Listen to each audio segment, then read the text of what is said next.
RFB calling from Thailand. So yeah, Thailand, Malawi, all over the place today. You're live on Talk Heathen. What do you got? Oh, so greetings.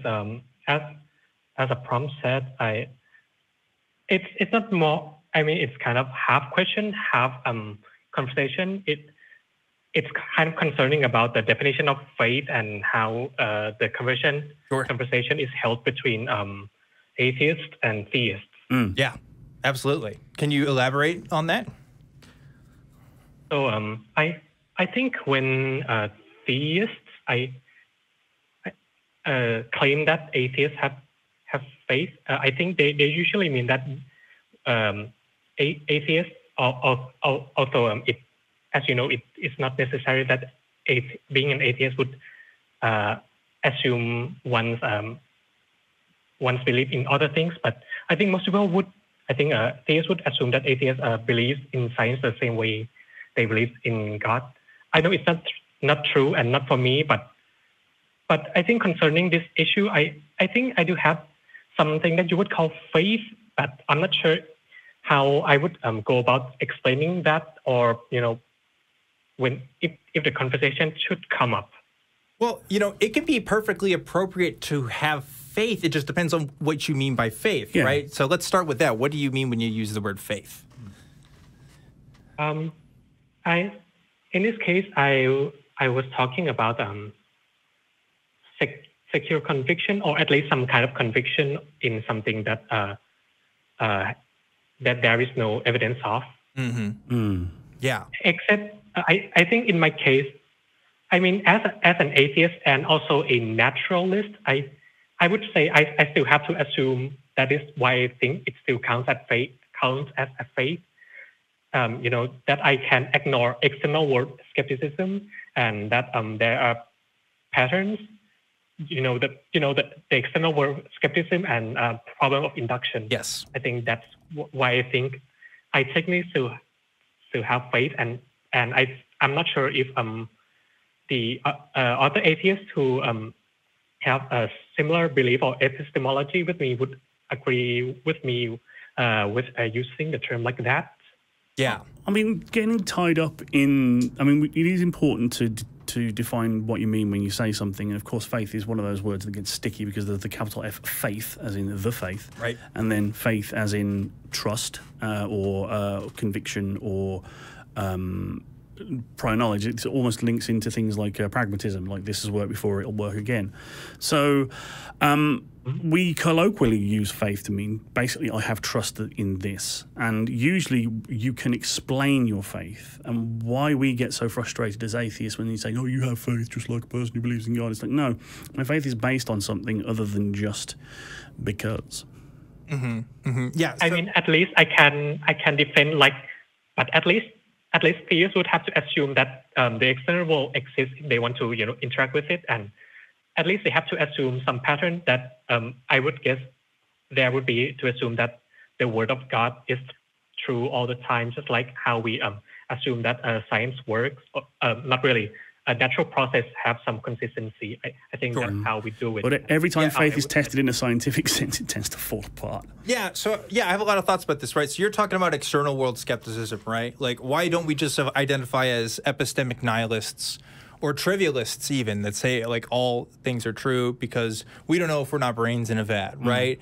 And so, like, my response to this is, kind of like what Jamie's saying, right? Like, and actually what you said, which is, I don't actually have to believe that I'm not a brain in a vat and still recognize patterns within the world. I could very well be a brain in the vat and still say, hey, there's consistency in the world, in our observations, right? Because that's kind of all I have. That's like the only thing we can make beliefs off of, right? We don't really have an answer to our at least it is known to me. Sure, yeah. When I was a Christian, I used Hebrews 11, which is faith is the evidence of things, is the substance of things hoped for, the evidence of things not seen, right? So it was literally this idea of like trusting without having good reason to. I mean, that's how you translate that. Now, interestingly enough, if you talk to a lot of apologists today, and I've had these conversations, they will not define faith this way. They will say, no, faith is something that can be defended that is defensible through evidence. And if faith is something that's defensible through evidence, then that's a totally different thing, right? Yeah. Suddenly that's a worldview that you can have this sort of rational debate and discussion on. But if faith is inherently irrational, that is literally just trusting because you just want to, or you feel like it's a good idea to, not really using external variables there, then yeah, that's a different thing, right? Or you just haven't thought about it very much. That's like the how do we call it, the case, the example case of equivocation, I would say. Yeah, 100%. That's why it's important to define our words too. So like some people say, oh, well, you must have faith in your wife, right? I don't have a wife, but that's what people say, right? Oh, you must have faith in the punctual. It's like, well, no, like I trust. Obviously mean trust.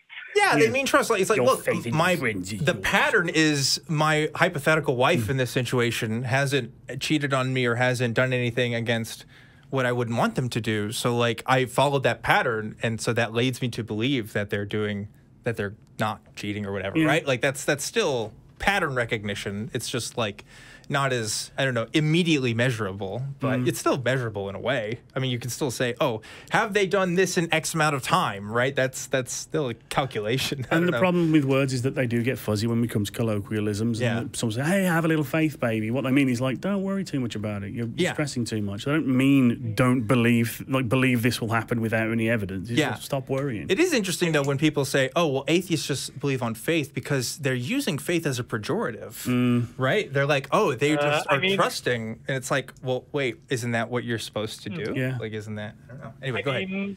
I mean, even with problem induction. Yeah. I mean, don't we all have to do that? I have to assume that when I cross a road, I have to assume that there will not be like a car that randomly speed more than I used to, and it would hit me without me knowing, something like that. But I think it's kind of useful and kind of testable, even if it's kind of risky in some case. But at least we can get knowledge to how we work. I think that's how I would defend my position if atheists ever ask me on that. I mean, it's not much. As I said, I just want to explore my understanding and kind of ask for help defining words. I think that's all. Yeah, no, I 100%. This is why I used this term earlier in the show. I used empirical constructivist, right? And what that specific combination of words means is if somebody were to ask me, how do I know that a black hole exists, like external to the world, and you're not a brain in a vat, right? It's like, okay, well, actually, the premise of me being a brain in a vat has nothing to do with whether or not my observations match up with what we would expect to see with a black hole, right? If we define what we expect to see with a black hole as such and such formula between gravity and whatever, and if we translate these images from the telescope into these pixels, right, we get to see a black hole. Like that still can follow empirical methodology and have nothing to do with any external world claims. Like it's really kind regardless of the objective reality. Yeah, like you can kind of like sidestep that, really. I mean, like when people say that, it's really, I mean, I don't have access to the external world outside of myself, right? So I'm always going to be stuck with that. That's just, it's that first call we had to get. You believe it because you believe it. You just believe it. It's dogma. No. Yeah. You can still recognize patterns, and like, you know what? The Bible even calls for you to do that, right? It's like, look how many times do they have these calls of faith where they say, look how God has helped the people of Israel. You should be able to trust God because he is always faithful to his people, right? And you're supposed to believe that because there's some things there. Otherwise, he just says so, I guess. But I don't know. Like, there's still, that's a human thing to do. That's what everybody does. Yeah. Anyway, I hope we answered your questions there, RFB. Anything else you want to add? Nothing. Maybe just a little bit. That RFB stands for random former Buddhist. I think that's just a small fun fact for you today. A fun fact. I like that. Well, thank you so much for the call there. We've